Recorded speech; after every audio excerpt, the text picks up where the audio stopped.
Good morning, শুভ সকাল।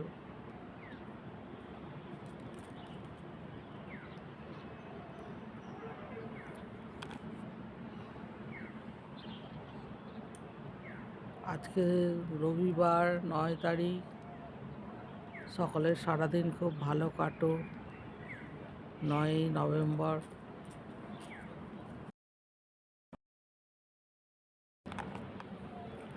Good morning, শুভ সকাল। বেশ ভালোই ঠান্ডা পড়ে গেছে বন্ধুরা। আমি ওই জন্য মাথায় ঢাকা টাকা দিয়ে এসছি।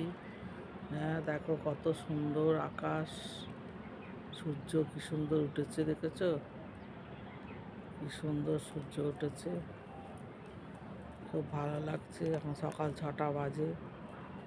কত সুন্দর লাগছে সূর্যকে। গুড মর্নিং, শুভ সকাল।